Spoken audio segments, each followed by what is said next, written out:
I'm Jermaine Genus, and these are the F2 Freestylers. In this series, we'll be looking at how studying facts, stats, and science can give you the edge in predicting outcomes in sport. In this episode, we'll be looking at something that is totally unpredictable. The weather. While Jermaine looks at how weather affects athletic performance, Starting to feel it a bit now. we'll be looking at how wind can impact a team's style of play. Let's see how these guys go! And we'll be testing the power of our trick shots. Plus, all the expert insight that will give you the edge as we set out to prove once and for all that luck is no coincidence.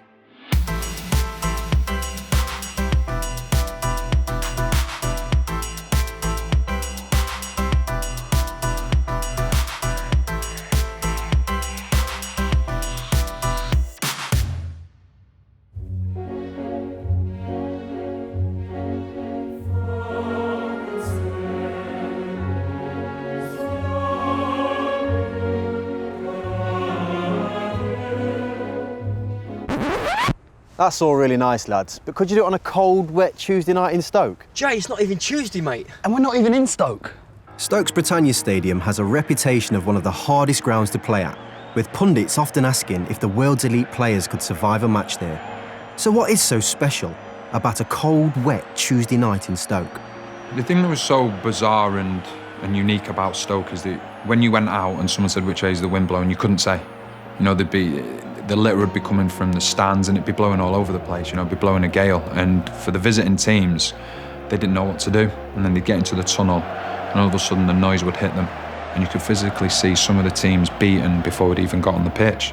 Me personally, it was one of my least favourite grounds to play at. I've been all over the place, Old Trafford, Anfield, the Emirates, won everywhere, but I don't think I've ever won at Stoke in my career. There's gaps in the stadium that allow the wind to come in. It can be raining or snowing at any moment. And we knew if we tried to go toe-to-toe with a lot of teams in the Premier League football, getting the ball down and play, that we'd be getting relegated straight away. So we used the conditions to our advantage because it suited our style of play. Whether it's Stoke, the summer temperatures of France, or even the extreme heat of future international tournaments such as Qatar, success on the pitch is going to depend increasingly on the ability of the team and its players to adapt to these challenging conditions.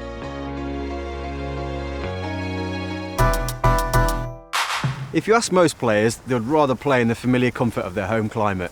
So I want to find out exactly how extreme temperatures can affect athletic performance. But for that, we have to do the one thing that I miss least about playing football, the dreaded bleep test. And honestly, as much as I would love to do it, I really would, this guy's going to do it instead.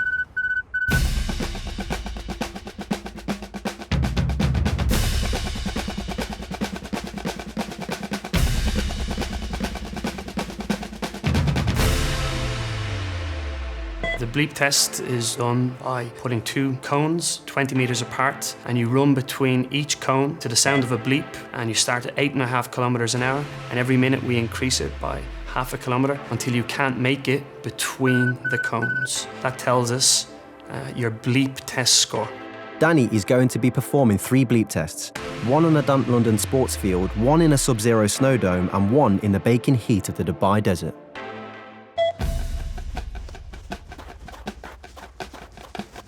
This is going to be hard, isn't it? Tough. I can see already. The heat. Danny Higginbottom is a trained athlete, so his capacity to do endurance running is very high. He'll have been doing bleep tests for over 20 years. Now the wind comes. It wasn't enough, was it, just to run in the heat? I thought I'd bring you a sandstorm as well. Wow, this is serious. Starting to feel it a bit now. When Danny's running in normal temperature, we can see that his heart rate increases to a level that is acceptable for Danny. When he's in the cold conditions, we also see that his body can tolerate working in these conditions. But as soon as he starts running in hot conditions, his unsuitability to that environment means that his heart rate spikes very, very quickly, and his body can't recover.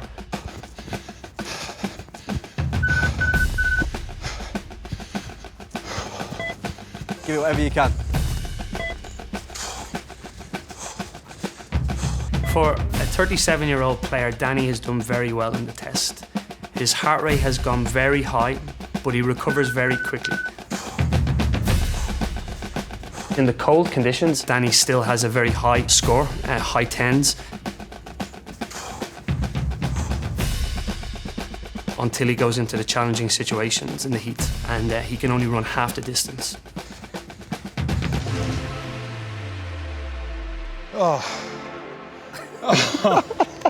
Oh dear. You look shattered, mate. How was it? It was cold when you start, but you are like now. Don't feel cold. I mean, how did this compare today? It's actually better. Yeah? All right, the temperature's cold, but there's no wind, there's no rain, so you can get into a bit of a rhythm. You've done all three now. Out of the three, would you say this was the hardest one? I thought it would be the most difficult, but not by the distance that it is. It was ridiculous. I mean, it's roasting out here and it's seriously hot. It was definitely the toughest one. The effects of Danny's bleep test in the hot conditions tell us that the players need to be acclimatised to playing in hot conditions. Research tells us that they should be up to 2 weeks exposed to stressful weather conditions and high-intensity exercise, playing in heat that may be 10 or 15 degrees higher than they're used to. I remember playing in Italy. Usually as a player, I wanted to create chances for myself and for my teammates. But I found out that you can only do that a couple of times in a very hot climate. So I had to choose the right situations. For me, it changed the way I am as a player. The great Brazil we remember from 1970 with Pelé and Tostão and Rivellino. What we think of as being the most beautiful form of football ever played was only possible because of the heat and the altitude in Mexico. So you couldn't press. Well, Mexico '86 was incredibly hot. When I played in Monterrey, it was over 110. We were losing a stone per game. There's places in France, obviously, in the Euros where it's going to be hot down south. And you have to maybe adapt a little bit your tactics and certainly your preparation to those climates.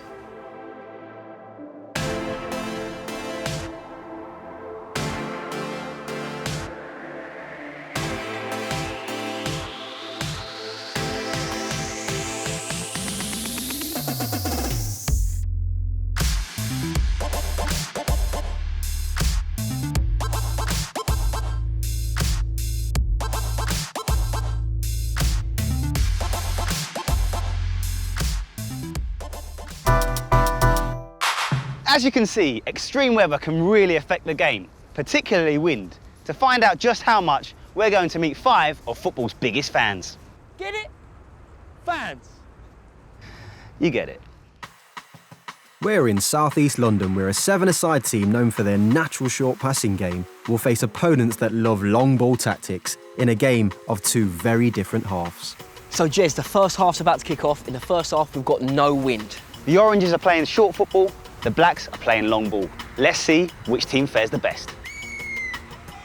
Jez, they're doing well keeping the ball. Good football. He's won the ball. He should go long here. Yep, he's done it. Oh, he's done well. Finish! Unlucky. Unlucky. But you can see the threat's there. Yeah. Set him. Finish! Yes! Good finish. The long ball Blacks, they're creating much more chances in this first half. You know, they seem to have a chance every minute or two. Can he put him in? Can he put him in? Oh, he's turned. Ah! Once again, long ball led to a goal. The direct style is definitely working for the Blacks. So that's the first half over. The long ball team dominated throughout. However, for the second half, we're about to make things very interesting. Bill, turn on the wind turbines. There's 5 settings on these wind turbines. 5 is the maximum. We've chose number 5. Let's see how these guys cope. You can see how effective the wind turbines are. It's not even staying on the centre spot. What's happening is the long ball team are finding it very, very difficult to judge their weight of pass. So they're overplaying it or underplaying it, whereas the short ball team, they're keeping it short and simple, and there's less mistakes. Goal. These wind turbines have totally changed the game. All of a sudden, the Oranges, they're on top. Oh! In the first half, the Black team's long ball tactics were most effective. They had less possession, but more chances on goal. However, when we turned on the wind turbines in the second half, the long ball team's passing accuracy dropped dramatically, and they weren't able to create as many chances, whereas the Orange team's short ball game was less affected. This shows how much windy conditions can transform a football match. I'd take any weather condition apart from wind. For a goalkeeper in football, all footballers hate playing in wind. It just causes havoc no matter what style of football you want to play. The wind was something that was very difficult because if the ball was coming along from the opposition, and you've got to try and judge it, and that could be very tough. Jurgen Klopp's been talking about this season, and something Arsene Wenger talked about when he first arrived, is the wind in England, that it makes it hard to train. Strong winds, as a manager you have to look at it and you have to give the players self-belief that whatever the weather conditions, that your style of play can deal with it. Irrespective of wind, heat, rain, whatever it may be, have belief in how you play and how good you can deal with the ball technically. Personally, I quite like playing into the wind because I knew I had the ability to drop the ball in behind and use the wind. So it's a mental thing. You have to adapt and have turned whatever the elements are giving you into a positive.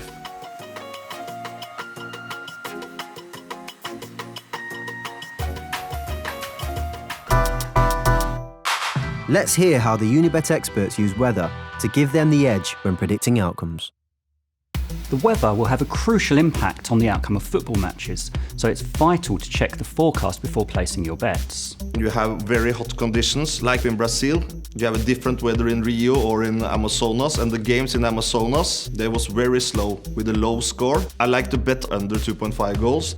If it's raining a lot and if it's windy, it can affect the creative part of the game. I will be a bit careful with the favourites if it's very rainy and windy. Bad weather tends to equalise mismatched opponents. The underdog has a much better chance of keeping the score close, so bets on under 2.5 goals are usually the intelligent pick.